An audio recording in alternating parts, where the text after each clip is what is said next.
গত 15 বছরের এই স্বৈর শাসক খুনি হাসিনার বিরোধী আন্দোলনের যিনি সামনের কাতারে নেতৃত্ব দিয়ে এসছেন আমাদের শ্রদ্ধাভাজন প্রিয় নেতা, এই দেশের ছাত্র আন্দোলনের গৌরবোজ্জ্বল ব্যক্তিত্ব জনতা জনাব মাহমুদুর রহমান মান্না, একটু আগে বক্তব্য রেখেছেন আমার ছোট বোন সাবেক ছাত্র নেতা এবং বিএনপির ঢাকা মহানগর দক্ষিণের আহ্বায়ক কমিটির অন্যতম সদস্য অ্যাডভোকেট আরিফা সুলতানা রুমা,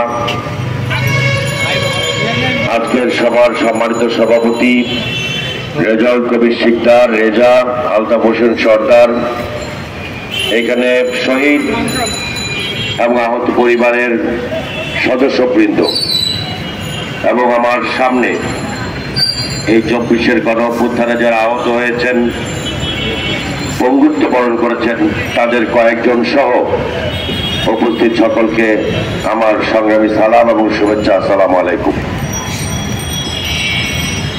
অত্যন্ত ভারাক্রান্ত হৃদয়ে কথা বলতে হয় যে আগেও কিন্তু এই ধরনের সমাবেশ আমরা করেছি। সেই সমাবেশে আমরা প্রতিবাদ মুখর ছিলাম, বক্তব্য রেখেছি একটি খুনি সরকারের বিরুদ্ধে, একটি ভোটারবিহীন সরকারের বিরুদ্ধে, জনগণের বিরুদ্ধে অবস্থান করি দখলদার বাহিনীর বিরুদ্ধে। আজকে যাদের বিরুদ্ধে কথা বলতে হচ্ছে তারা হচ্ছে আমাদের রক্ত, ঘাম, শ্রম এবং দীর্ঘ আন্দোলনের মধ্য দিয়ে অর্জিত একটি অন্তর্বর্তীকালীন সরকার। এই সরকারে যিনি প্রধান, তিনি আমাদের জাতীয় মর্যাদার প্রতীক, আন্তর্জাতিক ব্যক্তিত্ব, যিনি বাংলাদেশের গণমানুষের কাছে অত্যন্ত একজন শ্রদ্ধাভাজন ব্যক্তিত্ব। 24-এর গণঅভ্যুত্থানের যারা শহীদ হয়েছেন, আহত হয়েছেন, তাদের কাউকে কাউকে সহযোগিতা করা হচ্ছে। কালকেও দেখলাম মাননীয় প্রধান উপদেষ্টা তিনিও সহযোগিতা করছেন কাউকে কাউকে। আমাদের সামনে যারা বসে আছে, বঙ্গুত্ব বরণ করে আছেন, স্ট্রেচারে করে আসছেন, তাদের তালিকায় নাম নাই কেন?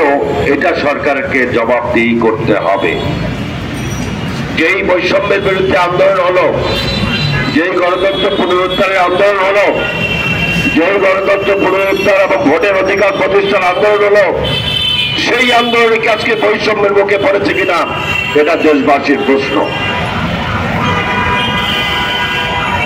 আজকে কিছু কিছু লোকজনের কথাবার্তা মনে হচ্ছে যে এই আন্দোলনটা মনে হয় কারো পকেটের বিষয় ছিল, এই আন্দোলনটা মনে হয় কোনো চেহারার মাধ্যমে সংগঠিত হয়েছে।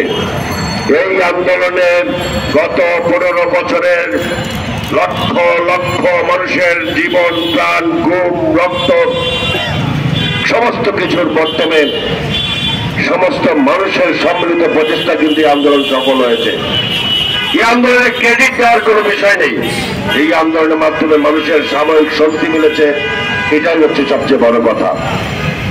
কিন্তু প্রশ্ন হচ্ছে এই আন্দোলনে যারা শহীদ হয়েছেন সেই পরিবারগুলোর ব্যাপারে কি সিদ্ধান্ত নিয়েছে? আজকে যারা আহত হয়েছেন, চিকিৎসা গ্রহণ করছেন, অনেক গরিব পরিবার আছেন, তাদের চিকিৎসা মেটাতে পারছেন না। সেই চিকিৎসা ভার মেটাবার জন্য সরকার কি ভূমিকা পালন করেছে? তাদের তো সর্বপ্রথম কাজ ছিল এই নিহত এবং আহতদের পাশে দাঁড়ানো। আপনারা যদি বলেন যে আপনাদের কাছে টাকা নেই, বাংলাদেশে 20 কোটি মানুষ রয়েছে, 24-এর গণঅভ্যুত্থানের নিহত এবং আহত পরিবারদের সহায়তা পুনর্বাসনের জন্য 10টি করে টাকা যদি দিতে বলেন, এই দেশের মানুষ কিন্তু 10 টাকা করে দিলে 200 কোটি টাকার যোগান দেওয়া সম্ভব। আপনাদের অভিজ্ঞতার অভাব আছে, আপনাদের আন্তরিকতার অভাব আছে, আপনারা বৈষম্য ভিত্তিক কার্যক্রম করছেন, এটা কিন্তু জনগণ বেশি দিন বরদাস্ত করবে না। আমি আপনাদেরকে অনুরোধ করি, আওয়ামী লীগের দখল করা বহু জায়গা উদ্ধার করা হয়েছে, সেই সমস্ত জায়গাগুলোকে বাছাই করে অনতি বিলম্বে সেইখানে বহুতলা ভবন নির্মাণ করে সেখানে এই শহীদ পরিবারদেরকে আপনারা পুনর্বাসনের ব্যবস্থা গ্রহণ করুন। তা না হলে শহীদের আত্মাও আপনাদেরকে ক্ষমা করবে না, এই দেশের জনগণও আপনাদেরকে ক্ষমা করবে না। আমি আমার বক্তব্য বাড়াতে চাই না। আমি বলতে চাই 24-এর গণ অভ্যুত্থানে যারা শহীদ হয়েছেন, যারা বঙ্গত্ব বরণ করেছেন, যারা অন্তত্ব বরণ করেছেন, তারা আমাদের কাছে অত্যন্ত সম্মান শ্রদ্ধা পাত্র। তাদেরকে আমাদেরকে সম্মান জানাতে হবে, শ্রদ্ধা জানাতে হবে। তা না হলে এই দেশে আবারও ফ্যাসিবাদ কায়েম হওয়ার প্রচেষ্টা চালাবে।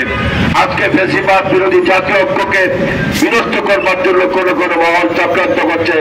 সেই চক্রান্তের বিরুদ্ধে আমাদেরকে সজাগ থাকতে হবে। আমাদের নেতা জনাব তারেক রহমান সাহেব বলেছেন, এই সরকারকে আমরা ব্যর্থ হতে দেব না, এই সরকারকে ব্যর্থ হতে দেওয়া যাবে না।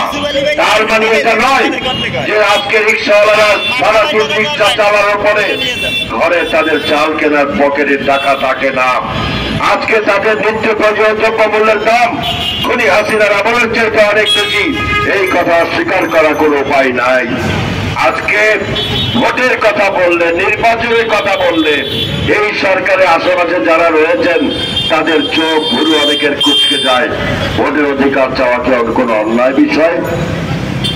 ভোটের অধিকারের জন্য তো গত 15 বছর লড়াই সংগ্রাম হয়েছে। ভোটের অধিকার প্রতিষ্ঠা না হওয়া পর্যন্ত একটি দেশের গণতন্ত্রকে আপনি গণতান্ত্রিক দেশ হিসেবে বিবেচনা করতে পারেন না। অনির্বাচিত সরকার একটি রাষ্ট্রে বেশি দিন থাকতে পারে না।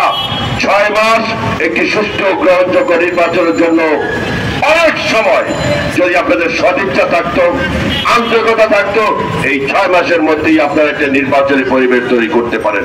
অতএব সামগ্রিক বিবেচনায় মনে হচ্ছে আপনাদের আন্তরিকতা ছিল, কিন্তু অভিজ্ঞতার কারণে আপনারা কোনো কিছুই করতে পারেননি।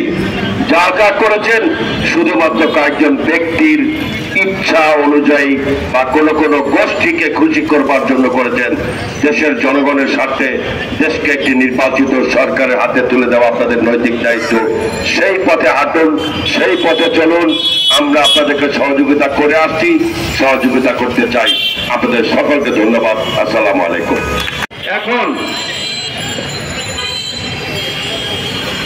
এখন আজকে 24 গণ অভ্যুত্থান শহীদ ও আহত সমাবেত করছেন আমাদের রেজাউল